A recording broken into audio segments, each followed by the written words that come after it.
अगर आपको बॉडी में पेन, थकान, हेयर फॉल या बार-बार मूड लो रहने की प्रॉब्लम हो रही है, तो हो सकता है कि आपका विटामिन डी लो हो। सबसे कॉमन बात कि इंडिया में ऑलमोस्ट 80% लोगों को विटामिन डी डेफिशिएंट है, जो कि उन्हें नहीं पता है। तो आज की वीडियो में बात करेंगे कि विटामिन डी क्या है, इसके साइंस एंड सिम्पटम्स क्या है जब ये डेफिशिएंट होता है और हम कैसे इसे ठीक कर सकते हैं और क्या एक्यूप्रेशर पॉइंट है जिसे हम यूज़ करेंगे। तो इस वीडियो को आप एंड तक ज़रूर देखिएगा, इससे आपको काफ़ी सारी चीज़ें सीखने को मिलेंगी। तो विटामिन डी की बात करें तो एक विटामिन डी एक बहुत ज़रूरी एसेंशियल न्यूट्रिएंट है।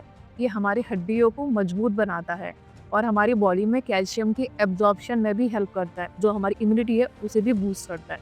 इसके बिना हड्डियाँ कमज़ोर हो जाती हैं, फ्रैक्चर का रिस्क बढ़ने लग जाता है और हमारी इम्यूनिटी भी लो हो जाती है। और एक interesting fact, vitamin D sunshine vitamin कहलाता है, क्योंकि जब हमारी बॉडी सनलाइट के कांटेक्ट में आती है तो ये खुद विटामिन डी बनाने लग जाती है। अब जानते हैं कि सिम्पटम्स क्या विटामिन डी डेफिशिएंसी के, जैसे कि नंबर 1 सिम्पटम्स है कि आपकी बॉडी में पेन रहने लग जाएगा, खासकर आपके जॉइंट्स में और आपके बोन्स में दर्द होने लग जाएगा। नंबर 2 जैसे कि बिना कुछ किए भी आपको थकान फ़ील होगी, कि कुछ कर भी नहीं रहे हो ना, फिर भी आपको ऐसा लगेगा थका-थका फ़ील होगा। आपका हेयर फॉल पहले से ज़्यादा बढ़ जाएगा और आपकी इरिटेशन बहुत बढ़ जाएगी और हो सकता है थोड़ा बहुत डिप्रेशन भी हो और आपके बैक पेन होने लग जाएगा विटामिन डी डेफिशिएंसी की वजह से, स्पेशली आपकी लोअर बैक में।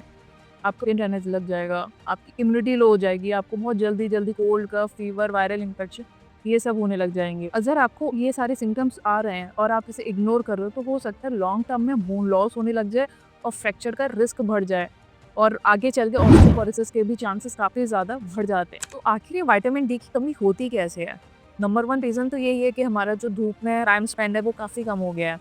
अब हम इतना ज़्यादा धूप में नहीं बैठते, नहीं निकलते हैं, इसकी वजह से भी विटामिन डी नहीं मिल पा रहा। हम ओवर यूज़ कर रहे हैं सनस्क्रीन का।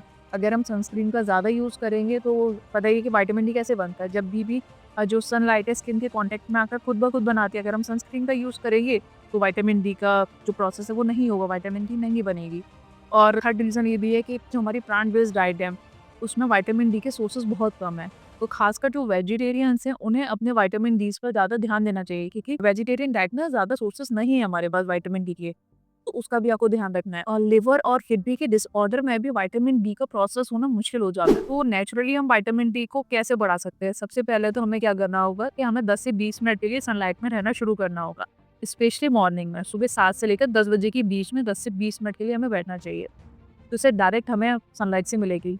नंबर 2 हम क्या कर सकते हैं, हम अपनी थोड़ी-सी डाइट में जो विटामिन डी के सोर्सेज़ है उसे ऐड ऑन कर सकते हैं। जैसे कि हम पनीर, मिल्क, सोया मिल्क हो गया, आलमंड मिल्क हो गया, कॉर्नफ्लेक्स हो गए, ओट्स हो गए, ये सब हम ऐड ऑन कर सकते हैं। और अगर ज़्यादा ही आपको विटामिन डी लो है तो आप सप्लीमेंट भी ले सकते हैं। और याद रखिए, सप्लीमेंट आपको ऐसे ही कभी भी ले लिया, खाना खाने के बाद भी लिया, ऐसे नहीं लेने हैं। सप्लीमेंट लेने का भी एक तरीका होता है कि वो हमेशा आपको हेल्दी फैट के साथ लेने हैं। जैसे कि मान लीजिए आपने दूध वगैरह के बाद या फिर ब्रेकफास्ट के बाद इस तरीके से विटामिन डी को लेना है। अब बात करते हैं एक्यूप्रेशर की। आप एक्यूप्रेशर से अपनी किडनी एंड बोन को स्ट्रेंथन कर सकते हैं, जो विटामिन डी के एब्जॉर्ब करने के लिए बॉडी की नेचुरल एबिलिटी को इम्प्रूव करता है। उस पॉइंट का नाम है K3। ये पॉइंट आपकी इनर एंकल बोन्स के जस्ट पीछे आता है। ये बोन और टेंडन के बीच में होता है। जो डिप्रेशन है वहीं होता है। तो आपको क्या करना है, इस पॉइंट को धीरे-धीरे फर्म प्रेशर देकर इस पॉइंट को प्रेस करना है। इस पॉइंट को आपको डेली प्रेस करना है 2 से 3 मिनट तक। जब आप इसे रेगुलर प्रेस करते रहेंगे तो अगर आप जो लोअर बैक पेन भी रहता है, लोअर बैक पेन भी ठीक होगा, आपकी किडनी की फंक्शनिंग इम्प्रूव होगी, आपके बोन्स भी आपके स्ट्रॉन्ग बनेंगे। तो आप इस एक्यूप्रेशर को ज़रूर ट्राई करिएगा।